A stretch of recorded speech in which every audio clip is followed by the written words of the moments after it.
Hey everyone, Hi. Welcome back to another edition of Movies That Move We hope you all had an awesome Mother's Day, and that for those of you who have a mama, had a mama, know a mama, I hope you celebrated those women in your life.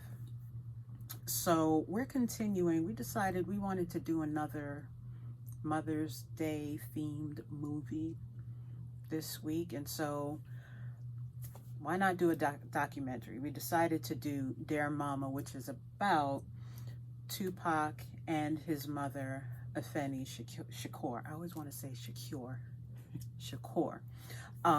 So I don't know. I feel like I learned about Tupac in a different perspective, because when you start thinking about who his mother was and what influence she had over him through all the troubling times, you start to understand why some of his music sounded the way it did.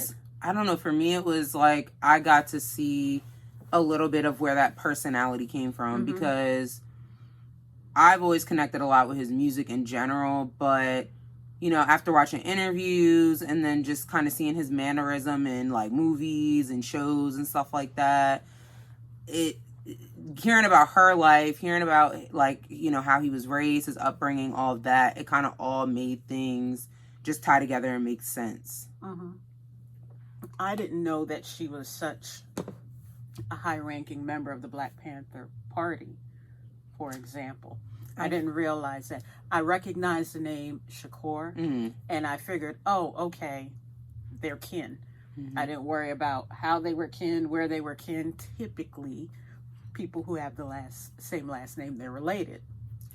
So I figured that's where it touched. But to find out that during the 70s, she rose in rank and was one of the only women of high rank, because as much as they talked about freedom, they still had a very traditional patriarchal hierarchy. The fact that she came up that high in their leadership. I believe like when I think right before he went into his like career, I don't know if it was necessarily in that way, but that's just kind of how it sounded to me. It was like he was pretty much like next in line, like he was gonna run, I guess, a certain sector of the Black Panthers. Who? Tupac. Okay. Yeah, they were talking. They said that in the youth. Okay. That basically he was gonna oversee that if he didn't get into his rap career. Like if he didn't make it, then that's what he was gonna do with his life. Yeah, and towards the end, you know, his aunt. Well, actually, I think they had a clip of an interview from his mother saying, you know what, we built this center in his name, the Tupac Shakur Center, because this is something me and Pop talked about for a long time, and it started way back then. Excuse me. I heard about like his upbringing, how he was in, I guess, performing arts school. I heard about all of that a while ago. I didn't realize, I guess, how immersed he was. I didn't know he did ballet at all. Like I know that. I knew about the poetry. I knew about the acting. I did not know he did ballet. Yeah, I thought he took acting classes like in a workshop setting. That's what I thought.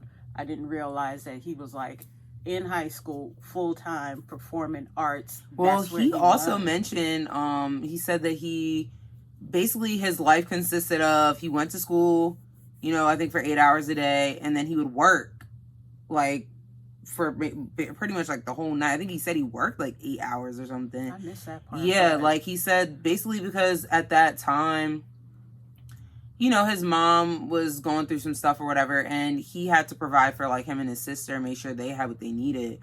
So it was kind of like he, at a very young age, was kind of behaving a little bit more like an adult. But I just loved how he talked about, like, I guess how well-rounded he was. Like, I knew about like the other stuff, but to hear that he did ballet, and my daughter does ballet, so like I told her that because I was watching it like in front of her. And she was like, boys don't do ballet. I was like, they do. Wait till she gets older and finds out. But yeah, so those little things were recalled and expanded upon from my standpoint. She's a little bit younger, so she may not have known all of that. Yeah, there was a lot of stuff that I just was like, wow. Because, like, I love Tupac as an artist, but I didn't really know that much about...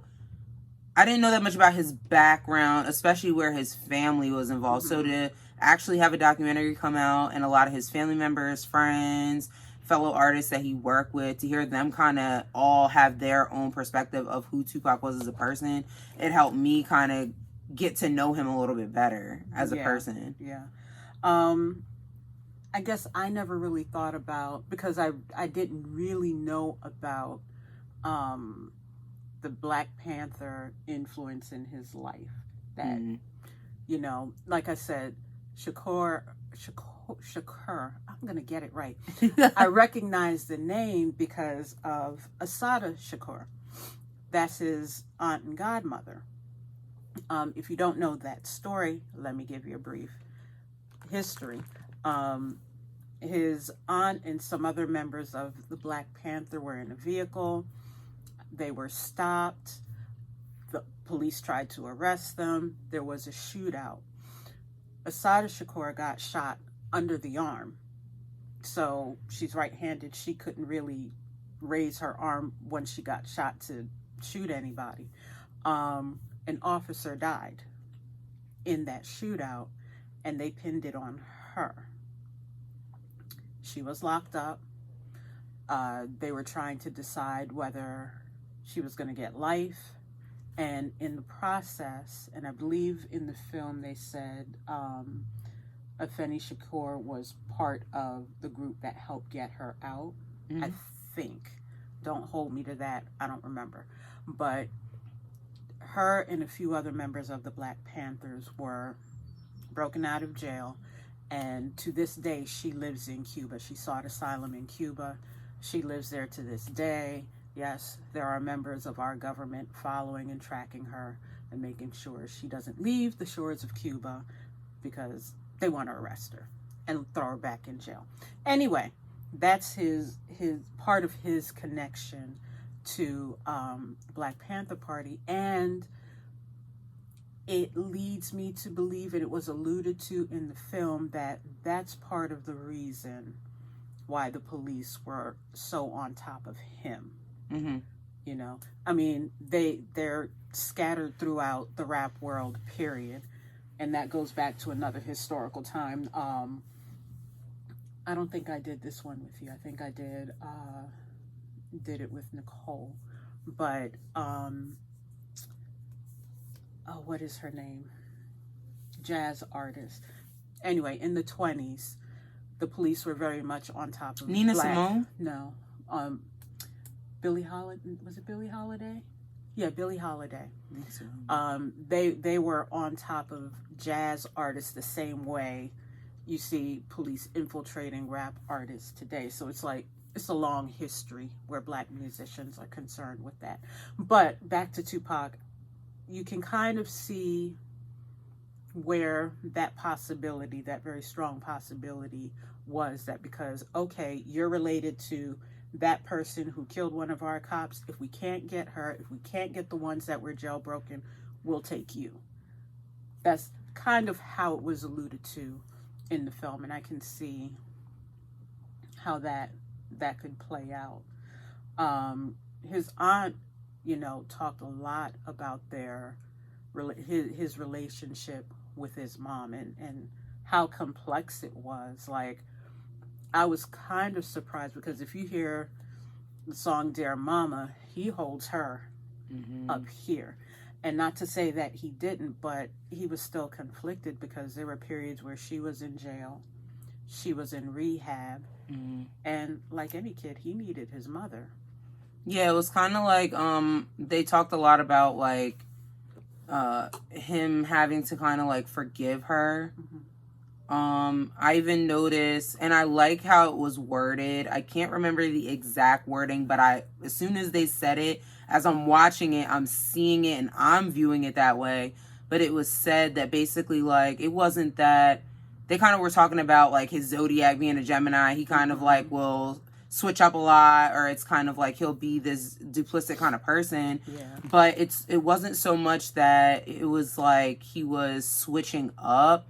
It was more like he was just this sensitive kid that was kind of going through the motions and kind of trying to understand his emotions about a lot of stuff, but it helped him to kind of progress and move forward. It wasn't necessarily like he changed, and it was like a slow progression kind of thing. It was a shift. Yeah, like I don't think it, even seeing the way he behaved, it wasn't like, oh, he goes from acting one way to another. It's more just like there were reasons as to why he was doing what he did.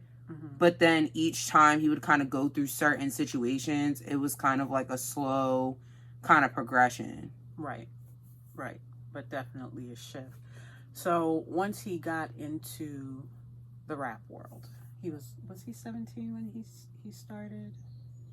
I believe Around so. He was in 17? high school, so yeah. But or getting out of high school, I think.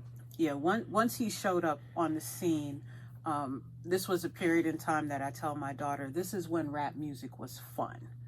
You know, it was just good times all the way around. He was with Digital Underground.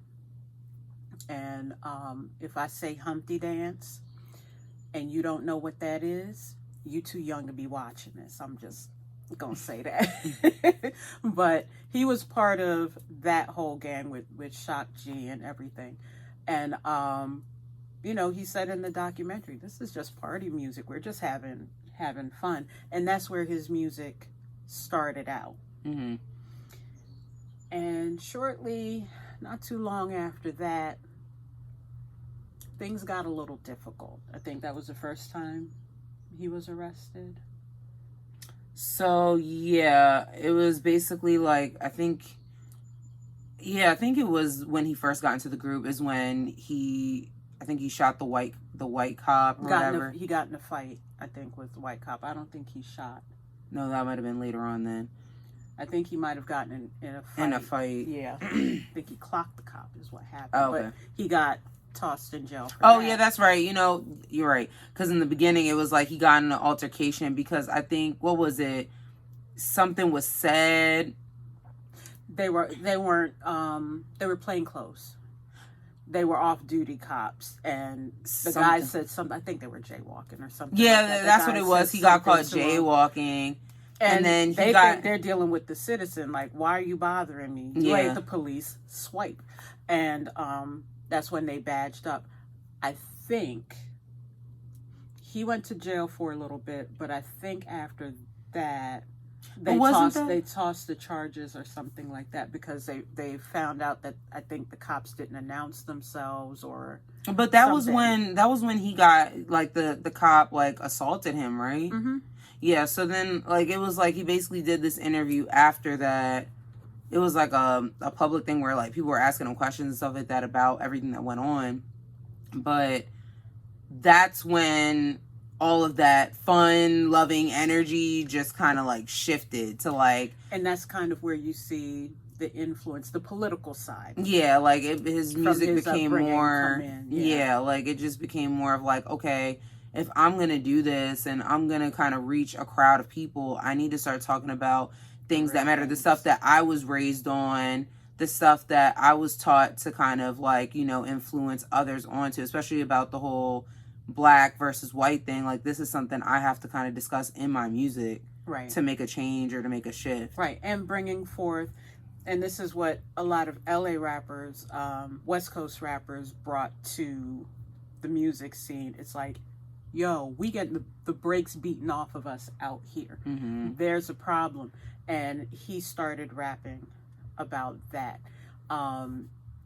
He didn't do a F the police kind of thing necessarily, but his music kind of explained, yo, this is what we're up against. He did say that in multiple interviews, though. He did say that. Well, I mean, he did, but I don't want to say that on here, and then we get tagged, and then you know how the internet is. We can barely say black or white.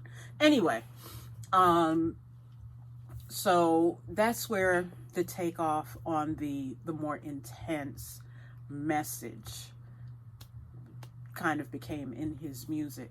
Zenny pointed out to me an interview that Shock G did, and Shock G said something really interesting. He was analyzing the tone of different rappers of that time, and he talked about how Biggie kind of had a sway like the jazz musicians, and he was putting a lot of emphasis on just boom, boom, boom. That was kind of his flow. But he said, when you listen to Tupac, think about the speech patterns of Martin Luther King and Malcolm X when they were delivering their speeches. You know, Martin Luther King had this thing, I have a dream today. And if you listen to Tupac's music, you start to hear where he kind of elongates certain things for his emphasis instead of with the sound, and it gives it a different energy. It gives it a different weight.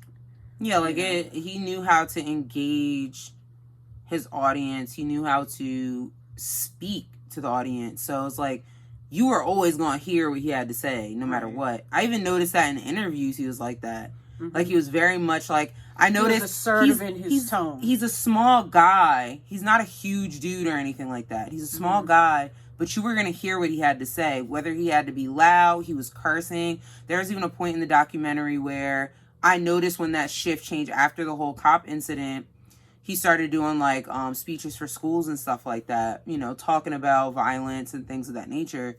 And he, you know, he was asked not to curse or not to use any profanity. An elder member asked him not to curse, and he was like, what you mean? This is effed up. Yeah. I'm going to tell it to you like it is. And the whole speech, he was cursing every fifth word. So it was just like he wanted people to really hear his message. His frustration about it. But even in that scene, they were talking, it was a woman who had asked him to stop. And the thing is, just about everybody that was interviewed says, yo, he had a lot of respect for women. He didn't play when it came down to women and protecting women. And so for him to put that kind of emphasis in that context on, yo, I respect you, but I'm going to say what I got to say kind of thing. And I think that was at a Black Panther event, if I'm correct. I think it might have been. Yeah, it was something he was doing for the youth, but it was connected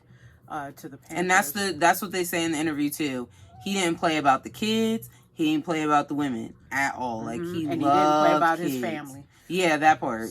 So. But there was something else along the lines as you see him. In his music, he progressed and he's getting more message oriented, and you can hear I hate to use the word anger, but you can hear the anger in his music. They started talking about mental illness, and I was like, oh snap, I never thought of it that way. I never considered the fact that, you know what, he was going through so much that he was stressed. When they were talking to his aunt, I noticed that as she was saying it, because when they were talking about his complexity a little bit, she made it a point to say, yeah, people want to say that he switches up all the time, but he was just, a kid that had anxiety. As soon as she said it, and even the way in her body language, her saying it in that moment, it clicked for her, because I think a lot of people that come from probably her era, they didn't have post-traumatic stress disorder or traumatic stress disorder, I'm sorry, and they didn't have ADHD and all those other things. Like those things weren't really a thing back then. They weren't acknowledged. Anxiety wasn't really even a thing back then. It wasn't a thing, but it especially wasn't a Black thing. Yeah, so it's those things weren't really acknowledged, but I think with everything that has happened even in his life, in that moment she had to kind of recognize that hey, this was an individual that was under a lot of stress. They dealt with a lot of past traumas and things in their life, abandonment. So that's where all of that kind of pent up energy came from. For most of his life, he didn't know who his father was. He had his stepfather as the male figure in his life, but he knew that wasn't his real dad. He wanted it to be his dad so bad. Yeah, because, what boy doesn't want to have that father figure to guide him? Mm-hmm. I don't think there's a kid alive that doesn't want to have both their parents in the same space. Mm-hmm. So, but when his aunt said, oh, he didn't cut his hair. He had alopecia because he was stressed. Oh, I didn't know My that. jaw hit the floor. Yeah, I was didn't know that either. I thought he did that for fashion at the time. Yeah. I didn't think it was, he was so stressed out that he started losing hair. Mm-hmm. I didn't know that dawned either. on me. And I also didn't consider, especially towards the end of his life, how stressed he actually was. I just figured, okay, he's a rapper. Rappers have to sound tough. They gotta be tough. He was throwing a finger up everywhere, F-bombs, on a regular basis.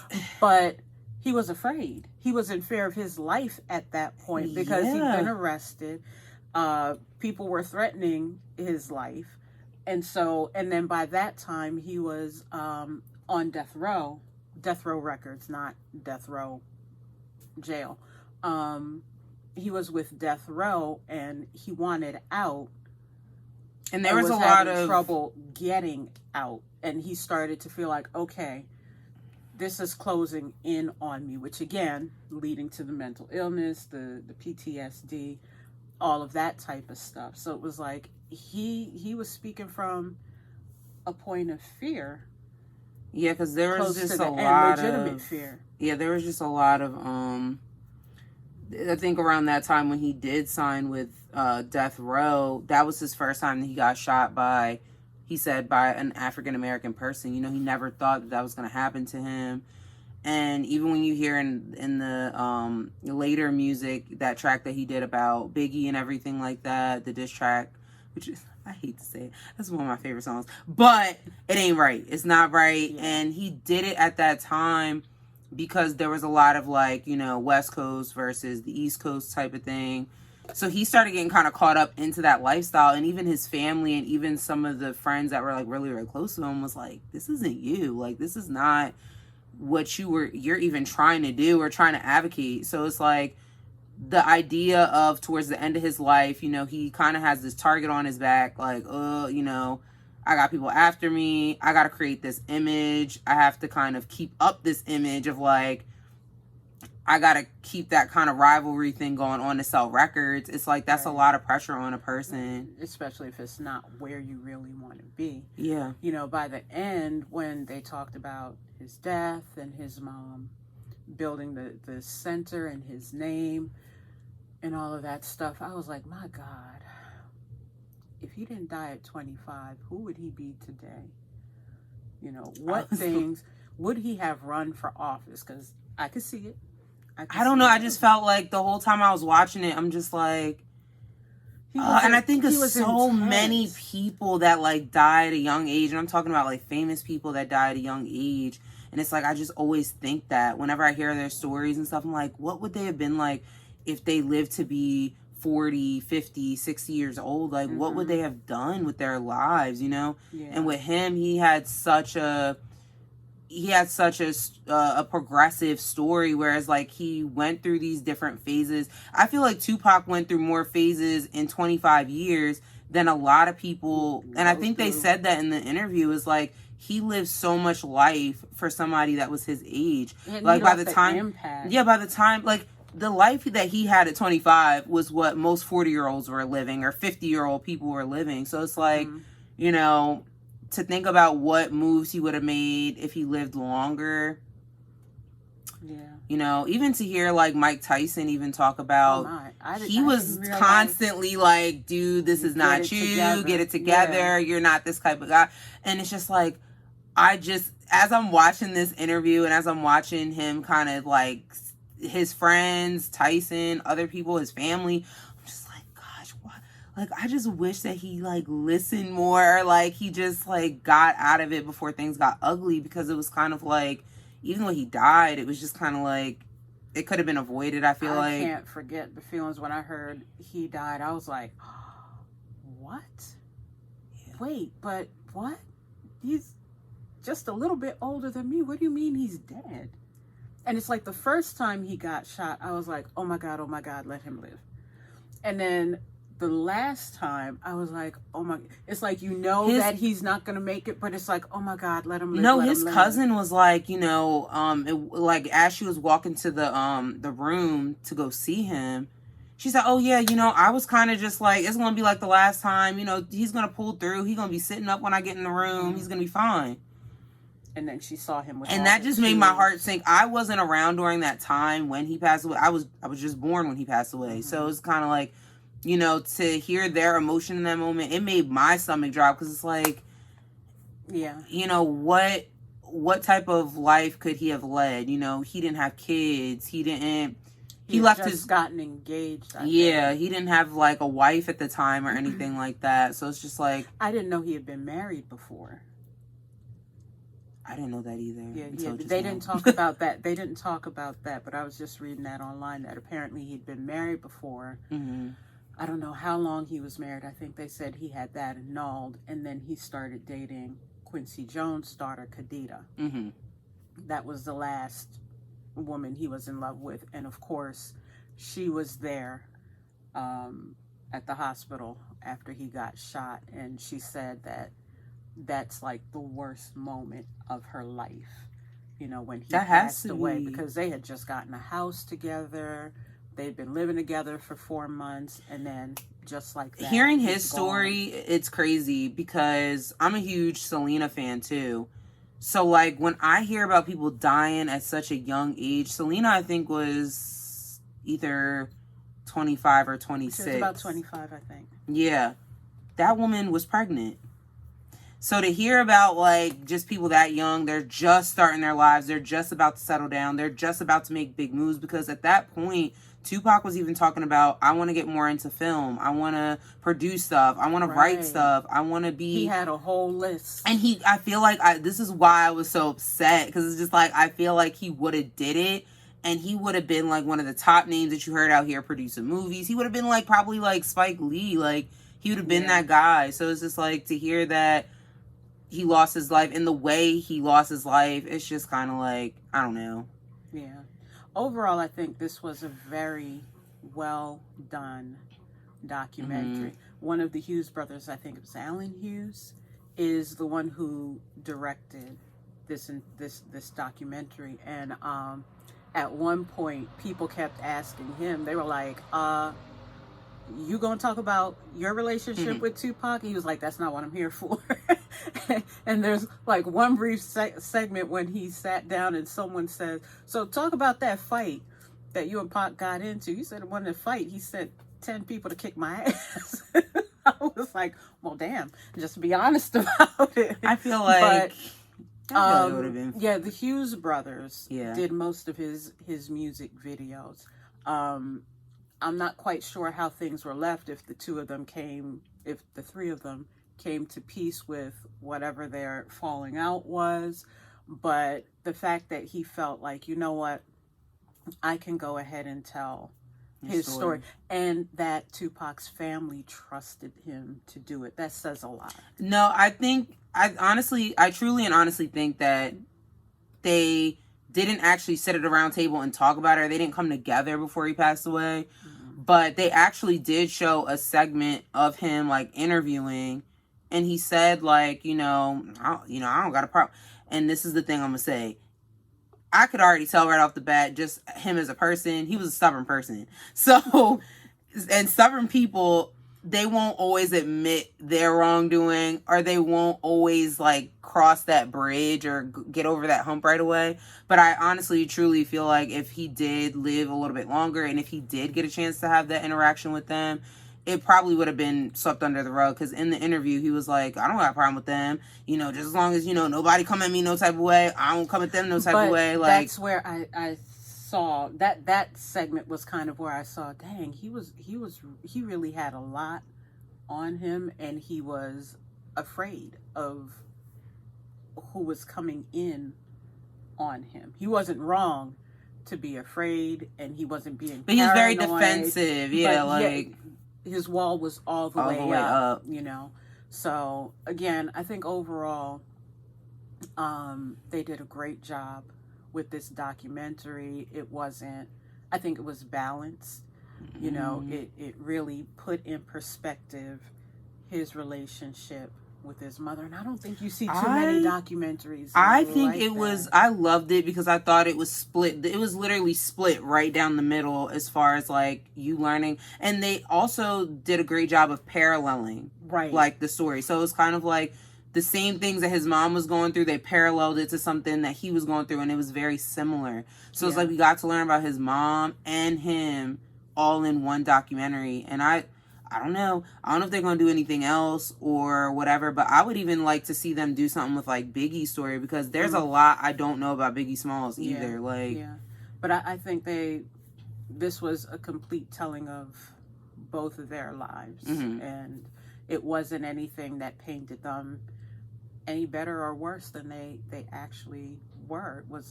It was an honest story. And I love that they were able to include some of his mother's interviews, because you got to hear directly from her. I think she died in 2022, 2021. Yeah, I think it hasn't been that long since she passed away. But if you haven't seen it, check it out on Hulu. Today's Sunday. The last episode came out Tuesday. So all 5 episodes are up on Hulu. And go ahead and binge that. I think it's like a hour. Each episode is like an hour and a half. So like I got through it in one day. So if you can make the time for it, definitely binge it. Watch the whole thing. It's great. I was watching it on lunch breaks because I was like, I gotta see what happens next. Yeah, like it's one of those documentaries. You just once you're in, you're gonna be caught. You're invested. So definitely check it out. Of course, I think you can tell we give it 5 stars. So definitely check it out if you haven't. Go ahead and listen to his catalog, because they did put his music in there to tell some more of the story. So check it out. Enjoy it. Let us know in the comments what you thought about it. What parts stood out to you? What things did you learn that you didn't know before, or that were clarified for you? Go ahead and share those comments down in the bottom. Don't forget to like, share, follow, and tell a friend about Movies That Move We. You can find us here on Facebook, at movies.movewee. And also check out our page, Media That Moves We, our channel, Media That Moves We. The Movies That Move We playlist is over there on YouTube, and you can go back and look at everything that we've done over the past 2.5 years. We look forward to talking to you again. I don't know what we're doing next week. I got to check the list. But as always, we'll bring you another fantastic film to talk about. And I don't know, we might ask you again what you want to see. So until next week, talk to you later, people. Bye. Bye.